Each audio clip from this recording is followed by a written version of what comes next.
Olá pessoal, a gente vai trabalhar com a ideia de sistemas lineares utilizando essencialmente um sistema de uma entrada e uma saída. Eu vou dizer que eu tenho uma entrada x de t, o sistema vou representar por h de t e a minha saída é y de t. Vou pensar na transformada de Fourier, tá? Uma outra forma de entender o sistema. Tá? Por quê? Isso permite eu pensar em função de transferência, quer dizer, o h de ômega é y de ômega por x de ômega. Ou a saída do meu sistema é a minha função de transferência vezes a minha entrada no domínio da frequência. Isso facilita uma série de cálculos e a interpretação de alguns resultados. Vamos pensar num filtro RC, tá? E a princípio num filtro passa-baixas. Tá? Então vou imaginar que quando eu tenho um circuito RC eu tenho duas saídas, uma saída Y e uma saída Y1, tá? Para uma determinada entrada x de t.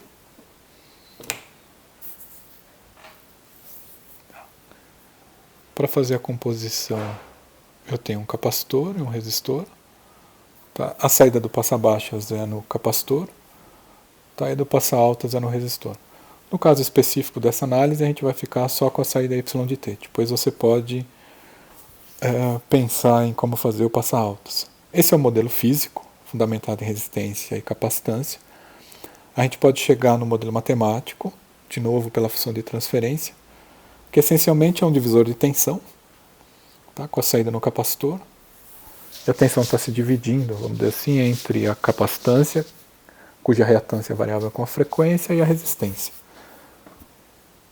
Tá? Se a gente simplificar, eu consigo determinar o H de ômega. Quer dizer, o fator multiplicativo do x, se você comparar com a equação de cima, quem que é? Bom, basicamente é o H de ômega. O que significa isso? É o comportamento do circuito, ou a resposta do circuito em termos de ganho. O que é importante você observar? É importante você observar que eu tenho uma parte real e uma parte imaginária.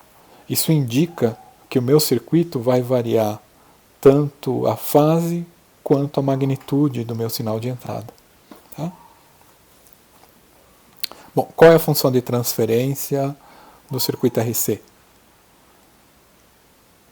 Bom, eu separo da equação. Tá? Então, meu H de ômega é basicamente 1 sobre J ômega RC mais 1. Tá? O que seria interessante? Seria interessante entender o comportamento desta função no domínio da frequência. É daí que vem o conceito do diagrama de Bode. Por quê? Bom, o diagrama de Bode ele vai mostrar para mim módulo e fase. É natural, porque eu não consigo representar num único gráfico, de uma forma amigável, as três variáveis. Até poderia, mas não é usual. Tá? Vou representar o módulo na parte de cima e na parte de baixo eu vou representar a fase. Tá? Bom, o módulo, se você olhar quando o ômega é 0, o ganho dá 1, e conforme o ômega aumenta, o ganho tende a 0. Se eu selecionar especificamente o valor do ômega igual a 1 sobre RC, você vai observar que o valor do ganho é 1 sobre raiz de 2, ou 0,707. Tá? Que eu vou chamar de frequência de corte. Tá? Na frequência de corte, especificamente, a fase é menos 45 graus. É simples observar que eu teria 1 sobre J mais 1. Então, J mais 1, a fase é 45, como está no denominador, ela fica negativa. Tá? E, obviamente, tende a menos 90, porque ela vai tender, com o ômega tendendo a zero, eu tenho zero, com o ômega tendendo a infinito, ele tende a zero.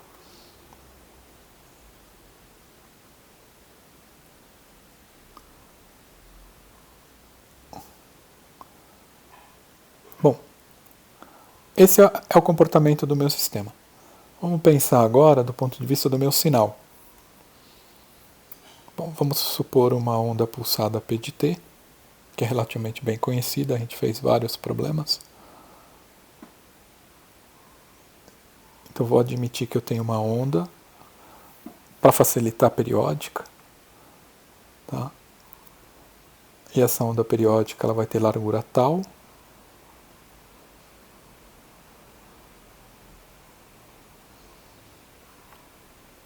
t menos tal sobre 2 é mais tal sobre 2 e um período t0.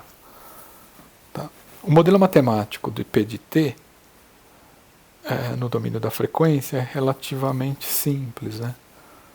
Tá? Então, se eu admitir ele, o P de t como sendo meu sinal de entrada, o meu x de t, a minha transformada de Fourier é dada pelo d de n, tá? Que no caso seria uma série de Fourier pelo fato dele ser periódico.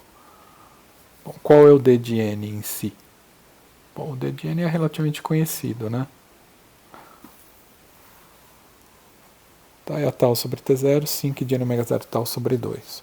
Tá? Lembrando que é o pulso centralizado. O que é interessante? É a gente passar esta função graficamente. Por quê? Porque eu vou ter o eixo frequência. Tá?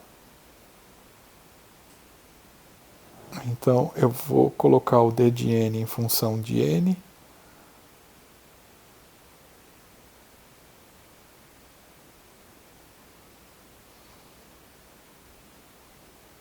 Ok.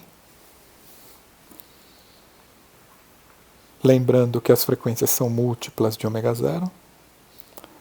Como eu estou na série exponencial, eu tenho um espectro bilateral, mais ômega e menos ômega.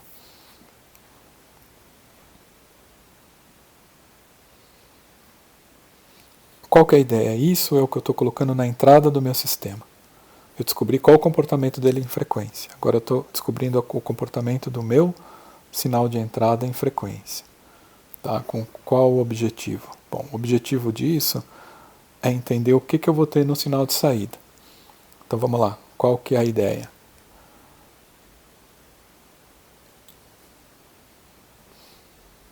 Bom, como é que eu determino meu y de ômega primeiro? Tá? Bom, a proposta qual que é? A gente tem o nosso modelo físico do passa-baixa. Tá? Do modelo físico do passa-baixa eu sei a equação em ômega. Essa é a lógica. Tá? Eu tenho o meu sinal físico que eu estou aplicando no passa-baixa. Eu sei o meu sinal que eu estou aplicando na entrada do passa-baixa. O que isso me dá como certeza? Isso me dá como certeza que a minha saída, o meu y, vai ter as mesmas frequências do sinal de entrada. Tá? Então, se eu olhar para a minha saída, eu vou ter ômega 0, 2 ômega 0, 3 ômega 0. E, obviamente, no espectro bilateral, eu vou ter as frequências negativas correspondentes. Então, esse vai ser o d de n, vamos dizer assim, do meu y, ou meu y de ômega. Tá? Como é que eu determino meu y de ômega? Tá? Vamos pegar um exemplo. Se a gente tiver ômega igual a 0, quanto vale o x de 0? É o d0. Quanto vale o h de ômega quando o ômega é 0? É basicamente você substituir 0 na função 1 sobre j ômega rc mais 1. Então a gente observa que o ganho é 1. O que isso indica? Que a minha saída, quando a frequência é 0, é o próprio d0 da entrada. Ok? Bom, o próximo passo é quando eu tenho ômega 0. Quando eu tenho ômega 0, quem que eu tenho? Eu tenho d1. Quanto que é o h em ômega 0? 1 sobre j ômega 0 rc mais 1. Então quem vai ser meu y de ômega? O h de ômega 0 vezes d1. Que é o princípio da função de transferência. A entrada é o x de ômega, que é d1, e o ganho correspondente ao h de ômega 0. Tá? Como é que eu determino a minha saída y de t? Eu uso a equação de síntese da série de Fourier. Tá? A equação de síntese da série de Fourier, ela é basicamente a somatória de menos infinito a mais infinito do h de n ômega 0. Para cada valor de n eu tenho o ganho do meu sistema, vezes o j ômega 0, vezes o dn. Isso compõe para mim o sinal ômega 0. Tá? Então, conceitualmente, a gente tinha um sistema no tempo, foi para a frequência, calculou a resposta na frequência e voltou para o tempo. A gente usou os conceitos de ida e volta no domínio da frequência.